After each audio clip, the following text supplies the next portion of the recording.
नमस्कार, आदाब, सत श्री अकाल, जय भीम, जोहार। मेरा नाम है नवीन कुमार। भारत में जारी लोकसभा चुनाव की प्रक्रियाओं के बीच आपका ध्यान एक बात पर शायद न गया हो, या गया भी हो तो कम गया हो। दुनिया का एक देश नेस्तनाबूद किया जा चुका है। जो बचा हुआ हिस्सा है उसको भी मुकम्मल तौर पर बर्बाद किया जा रहा है, और अमेरिका की शह पर किया जा रहा है। आप समझ गए होंगे मैं किस देश की बात कर रहा हूं। मैं बात कर रहा हूं फिलिस्तीन की, जिस पर इजराइल ने पिछले 8 महीने से हमला बोल रखा है। उस देश को मुकम्मल तौर पर खत्म करने की कोशिशों में जुटा हुआ है अमेरिका की शह पर इजराइल। अभी तक लगभग 40,000 से ज्यादा लोगों की जान जा चुकी है, और इसमें से अधिकांश औरतें हैं, बच्चे हैं, बुजुर्ग हैं, बीमार हैं। लेकिन इजराइल किसी भी तरीके से हमला रोकने को तैयार नहीं है। संयुक्त राष्ट्र में प्रस्ताव आ चुका, लेकिन इजराइल मानने को राजी नहीं। अमेरिका बार बार नाटक करता है कि हम इजराइल पर दबाव बना रहे हैं, लेकिन साथ ही में वह इजराइल को गोला बारूद और मिसाइलें भी उपलब्ध कराता है, हथियार भी उपलब्ध कराता है, वॉरशिप भी उपलब्ध कराता है। यह दुनिया का सबसे बड़ा विस्थापन है। 23 लाख से ज्यादा लोग, सोचिए, एक छोटे से इलाके में रह रहे ये 23 लाख से ज्यादा लोग विस्थापित हो चुके हैं।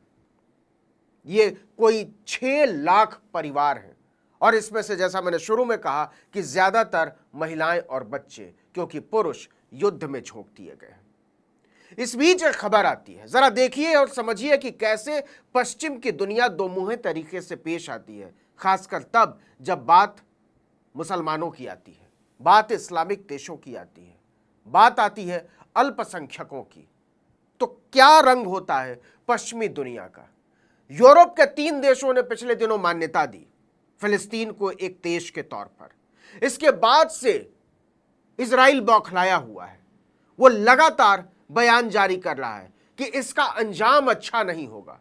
एक संप्रभु देश के तौर पर फिलिस्तीन को मान्यता देने का अंजाम अच्छा नहीं होगा, यह वो देश कह रहा है जो खुद ही कब्जे की जमीन पर बैठा हुआ है। आपको पता भी होगा कि 1948 से पहले इजराइल का नामो निशान नहीं था। एक पूरा देश कब्जे की जमीन पर बस गया, और उसका जो क्षेत्रफल है, जो रकबा है, वो बढ़ता चला गया, और जिनका वो मूल देश था फिलिस्तीनियों का, वो लगातार हाशिए पर धकेले जाते रहे। इस बीच अमेरिका के न्यूयॉर्क से खबर आई है कि एक नर्स काम करती थी एक अस्पताल में, डिलीवरी नर्स, जो जच्चा बच्चा पर काम करती थी। वो नर्स अमेरिकी नागरिक है, लेकिन फलस्तीनी मूल की अमेरिकी नागरिक है। उन्होंने अपने एक वीडियो में कहा कि जो मारे जा रहे हैं गाजा में लोग और राफा में, वो दरअसल एक नरसंहार है।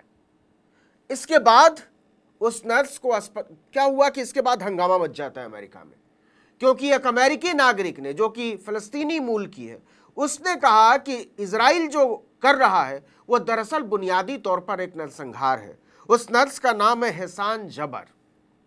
अब हेसान जबर ने एक पुरस्कार समारोह में, जो उनके काम के लिए उनको पुरस्कृत किया जा रहा था, उस समारोह में कह दिया कि यह नरसंहार है, और उनका जो पुरस्कार है वो इस नरसंहार की पीड़ित महिलाओं और बच्चों को समर्पित है। इसके बाद जो न्यूयॉर्क का अस्पताल है, एनवायू लेंगॉन हॉस्पिटल, वो एक बयान जारी करता है कि हम इससे हरगिज सहमत नहीं हैं, और फिलिस्तीनी मूल की उस अमेरिकी नर्स को नौकरी से निकाल देता है। लेकिन नौकरी से निकाले जाने के बावजूद हेसान जेबर कहती हैं कि मुझे इससे कोई फर्क नहीं पड़ता, मैं ये कहना जारी रखूंगी कि इजराइल जो फिलिस्तीन में कर रहा है वो दरअसल नरसंहार है। आपको याद होगा कि पिछले दिनों 45 लोगों को एक हमले में राफा में मार डाला इजराइल ने। वो लोग कौन थे? वो टेंट्स में रह रहे थे, टेंट शिविरों में रह रहे थे। उन पर बम गिराकर मार डाला इजराइल ने, और उसके बाद ये कहा कि यह गलती से हो गया। मतलब इजराइल गलती से लगातार कत्लेआम का खेल खेल रहा है, और जैसा कि हेसान जबर कहती है, नरसंहार कर रहा है, औरतों, बच्चों, बुजुर्गों और बीमारों को मौत के घाट उतार रहा है, और फिर कहता है कि ऐसा उससे गलती से हो गया। जरा सोचिए कि अगर वो गलती से 45 लोगों को मार देता है तो जानबूझकर कितने लोगों को अब तक वो मार चुका होगा। एक मोटे मोटे आंकड़े के मुताबिक लगभग 40,000 लोगों को। यह है इजराइल की असलियत, और इजराइल से ज्यादा यह है पश्चिमी दुनिया की असलियत। खासकर जब से 3 देशों ने मान्यता दी है फिलिस्तीन को एक अलग देश के तौर पर, और यूरोप के बाकी देशों पर उसे मान्यता देने का दबाव बढ़ा है, बहुत सारे देशों पर इसका दबाव बढ़ गया है कि वो फिलिस्तीन को मान्यता दे, तब से इजराइल और क्रूर हो गया है और बर्बर हो गया है, और ऐसा लगता है जैसे पूरी दुनिया को इससे कोई फर्क नहीं पड़ता। एक पूरे देश को तबाहो बर्बाद कर देने का कोई फर्क नहीं पड़ता। ये एक सभ्यता के तौर पर हमारे नाकाम हो जाने की मुनादी नहीं है क्या?